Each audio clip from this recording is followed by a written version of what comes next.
আপনি 21শে জানুয়ারি Indian secular ফ্রন্টের উদ্যোগে কলকাতা শহীদ মিনার ময়দানে অধিকারের মহাসমাবেশে যাবেন, না আপনার হিয়ারিং এর ডাক পড়েছে ব্লকে যাবেন, এই নিয়ে অনেকে দ্বিধাদ্বন্দ্বের মধ্যে ভুগছে।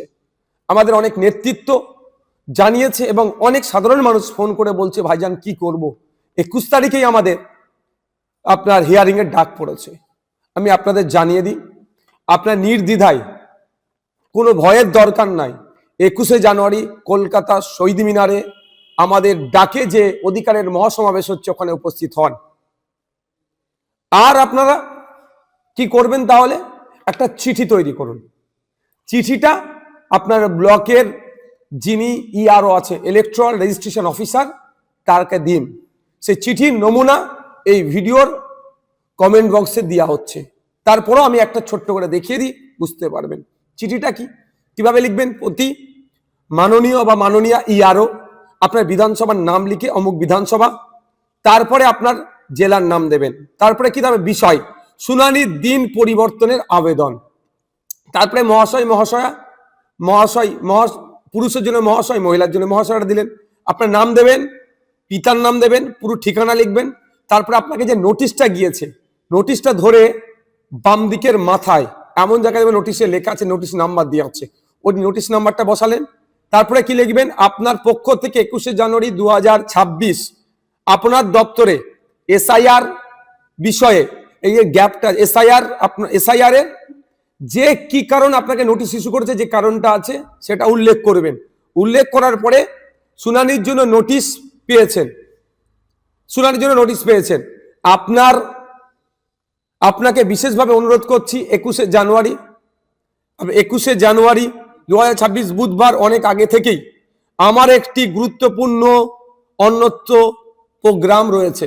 আপনি এখানে যা কিছু লিখতে পারেন, যা কিছু মিনস যে আমার একটা বিশেষ কাজ আছে, আগে থেকেই ছিল বা এখন ডিসাইড হয়ে গেছে, গুরুত্বপূর্ণ কাজ আছে, যে কাজটার জন্য যে আপনি তারপরে কি লিখছেন, আচ্ছা এই দিনটার পরিবর্তন করা হোক, নতুন একটি দিন দেওয়া হোক, যে দিনে আমি সশরীরে উপস্থিত থেকে এই হিয়ারিং বা শুনানিতে অ্যাটেন্ড করব।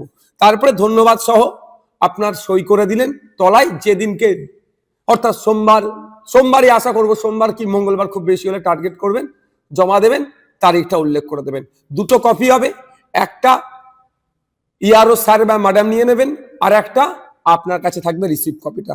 আপনি আসুন কলকাতায় আগামী 21শে জানুয়ারি কলকাতায় বেলা 11টার সময় শহীদ মিনার ময়দানে আসুন, আপনার আমার অধিকার বুঝে নিতে।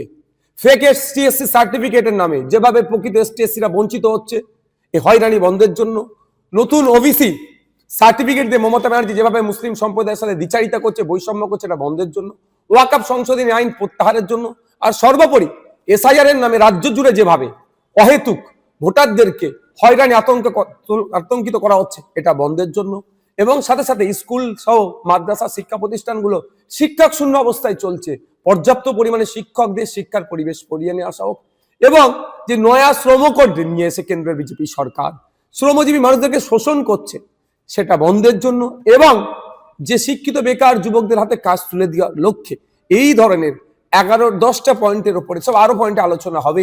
আমরা কলকাতায় শহীদ মিনার ময়দানে এক অধিকারের মহাসমাবেশ ডেকেছি।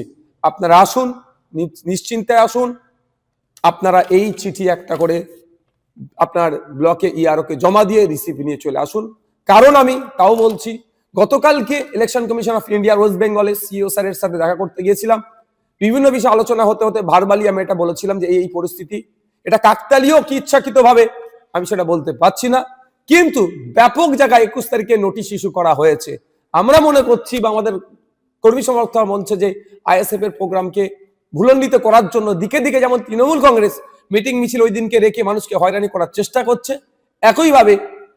একইভাবে এই নোটিশ ইস্যু করে মানুষের যাতে না আসতে পারে সেই রাস্তা বন্ধ করার চেষ্টা করছে। তারপরেও সিইও স্যারের সাথে কথা বলেছি, তিনি জানিয়েছেন এই ধরনের অ্যাপ্লিকেশন করলে, চিঠি লিখে জমা করলে প্রত্যেককে অল্টারনেটিভ ডেট দেওয়া হবে। সুতরাং আপনারা নির্দ্বিধায় আগামী 21শে জানুয়ারি